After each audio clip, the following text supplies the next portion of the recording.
Young tiger NTR ఆర్ఆర్ఆర్ఆర్ movie తర్వాత global స్టార్గా ఎదిగిన విషయం తెలిసిందే. తారక్ రేంజ్ పెరగడమే కాదు, అతనిపై బాధ్యత కూడా అలాగే పెరిగిపోయింది.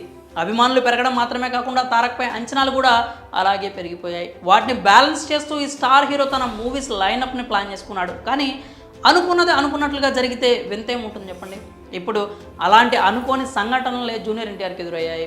అయితే ఆ డైలమా నుంచి తెలుగు ప్రేక్షకులకు మాత్రం ఒక గుడ్ న్యూస్ అయితే అందబోతోందని తెలుస్తోంది. జూనియర్ ఎన్టీఆర్ దర్శకధీరుడు రాజమౌళితో చేసిన ఆర్ఆర్ఆర్ఆర్ మూవీ తర్వాత తన లైనప్ మొత్తాన్ని పక్కాగా ప్లాన్ చేసుకున్నాడు. కానీ అక్కడి వరకు అంతా బాగానే ఉన్నా రియాలిటీలో మాత్రం మొదటికే మోసం వస్తోంది.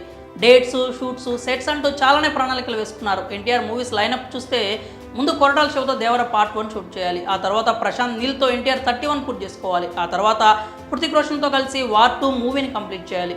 ఇలా అన్నీ పక్కాగా ప్లాన్ చేసుకున్నాడు. ఎన్టీఆర్ ప్లానింగ్కి తగినట్లుగానే కొన్ని రోజులు షూట్ కూడా జరిగింది. కానీ సైఫ్ అలీ ఖాన్కి జరిగిన ప్రమాదంతో దేవర సినిమా షూటింగ్ ఆలస్యం అయిపోయింది. ఏప్రిల్ 5న రిలీజ్ చేయాలనుకున్న దేవర సినిమా అక్టోబర్ 10కి వెళ్ళిపోయింది. సరే, దేవర ఆలస్యం అవుతుంది కదా అని వార్ 2 షూటింగ్లో పాల్గొందామని తారక్ అనుకున్నాడు.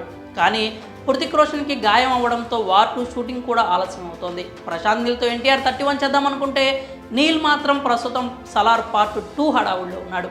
ఇటు దేవర షూటింగ్ చూస్తే ఇంకో నెల రోజుల్లో పూర్తవుతుంది. ఆ తర్వాత జూనియర్ ఎన్టీఆర్ ఏ సెట్స్లో పాల్గొంటాడు అనే విషయంపై ఇండస్ట్రీలో పెద్ద ఎత్తున చర్చలు జరుగుతున్నాయి. ప్రస్తుతం వచ్చిన గ్యాప్ని సద్వినియోగం చేసుకోవడానికి జూనియర్ ఎన్టీఆర్ ఫిక్స్ అయ్యాడని తెలుస్తోంది. తనకు అరవింద సమేత వీరరాఘవతో హిట్ అందించిన మాటల మాంత్రికుడు త్రివిక్రమ్కి ఛాన్స్ ఇవ్వడానికి రెడీ అయిపోయాడు అంటున్నారు. త్రివిక్రమ్ కూడా తర్వాతి ప్రాజెక్ట్ ఎవరితో స్టార్ట్ చేయాలనే డైలమాలో ఉన్న విషయం తెలిసిందే. ఈ తరుణంలో ఇద్దరి కాంబో మరోసారి సెట్ అయితే సూపర్ ఉంటుంది అంటూ ఫ్యాన్స్ కూడా కోరుకుంటున్నారు. త్రివిక్రమ్ ఎప్పటి నుంచో పాన్ ఇండియా ప్రాజెక్ట్ని పట్టాలెక్కించాలని భావిస్తున్నాడు. కానీ అది ఇంతవరకు సెట్ కాలేదు. అల్లు అర్జున్, మహేష్ బాబు ఇద్దరు పాన్ ఇండియా మూవీకి ప్రామిస్ చేసినా వారి డేట్స్ ఎప్పుడు దొరుకుతాయో చెప్పే పరిస్థితి లేదు. కాబట్టి ఇప్పుడు గ్లోబల్ స్టార్ జూనియర్ ఎన్టీఆర్తో మాటల మాంత్రికుడు పాన్ ఇండియా సినిమాని తెరకెక్కిస్తే బాగుంటుంది అంటూ ఫ్యాన్స్ కూడా భావిస్తున్నారు. ఈ వార్తలు నిజం కావాలి అంటూ తెగ కోరుకుంటున్నారు. మరి జూనియర్ ఎన్టీఆర్ ఈ గ్యాప్ని త్రివిక్రమ్తో ఫిల్ చేస్తాడా? మీ అభిప్రాయాల్ని కామెంట్స్ రూపంలో తెలియజేయండి.